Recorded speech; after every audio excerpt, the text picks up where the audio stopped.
Once upon a time, there was a young lady named Amina who believed that dreams bloom best when the time is perfect, and that belief cost her something she could never fully name.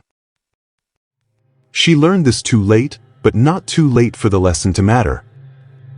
Amina lived in a quiet town where mornings arrived softly and evenings left without ceremony.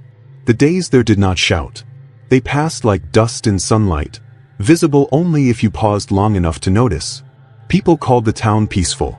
But peace, when misunderstood, can become a place where time hides and takes what it needs. Amina had a dream she carried carefully.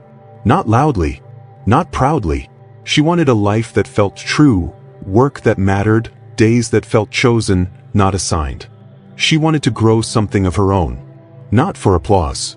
For peace. But Amina waited. She waited until she felt ready. She waited until fear became quieter.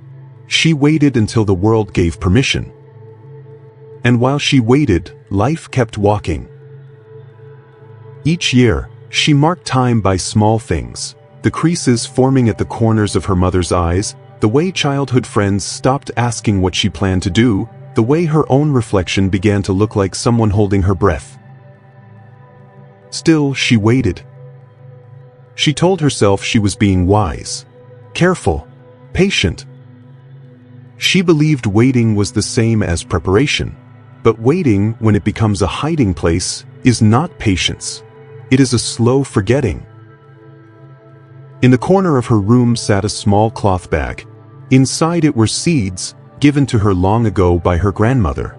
The old woman had pressed them into Amina's palm and said, "Plant these when you are ready to tend them." Amina kept the seeds safe. Too safe. Years passed. The bag stayed closed. One evening, as dusk folded itself over the town, Amina felt a heaviness she could not explain. Not sadness. Not fear. Something quieter. Like realizing a song had ended long ago, and she was still listening for it. She walked beyond the houses, toward the edge of the fields where the land met the trees. There, she saw an old man sitting on a low stone wall, watching the ground as if it might speak. He looked ordinary, tired, present. She greeted him. He nodded. They sat in silence for a while, the kind that does not rush to be filled. Finally, he said, "The land remembers every season you do not." Amina did not understand, but the words stayed. She told him, without knowing why, about her dream, about the waiting, about the seeds she had never planted. The old man listened without interruption. When she finished, he reached down and touched the soil beside his feet. "Seeds do not fear the dark," he said. "They fear being held forever." That night, Amina did not sleep. She thought of all the days she had delayed, believing delay was safety. She felt the weight of time, not as regret yet, but as warning. Before morning, she rose. She took the cloth bag from the corner of her room. Her hands trembled as she opened it. The seeds were smaller than she remembered. Fragile.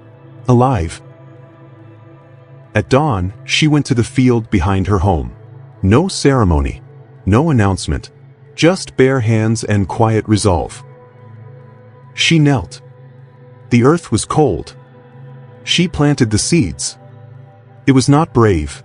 It was necessary. In the days that followed, nothing changed, and yet everything did. The ground looked the same. The sky did not respond. But inside Amina, something loosened. She no longer felt like she was waiting for life to begin. She was inside it. Weeks later, small green shoots appeared. They were thin, vulnerable, real. Amina wept, not only from joy, but from the grief of knowing how close she had come to never seeing them at all. That was when she understood. The seed of success does not die from lack of talent. It dies from waiting for certainty in a world that only responds to movement. Her life did not become easy. The plants needed care. Storms came. Some seeds never rose. But each morning, Amina stood in the field with dirt under her nails and breath in her chest, awake. And perhaps, somewhere in your own waiting, this truth is knocking too. So before night falls, ask yourself, what seed are you still holding because you are afraid to tend it? If this story felt familiar, it is because it was not meant to entertain you. It was meant to recognize you. If you are still listening, it means something in you is awake, even if you do not yet know what to do with it. Stay here. Not because we have answers, but because we ask the right questions, slowly, honestly, and without shouting. Welcome to Tales of Motivation, where old wisdom still remembers your name.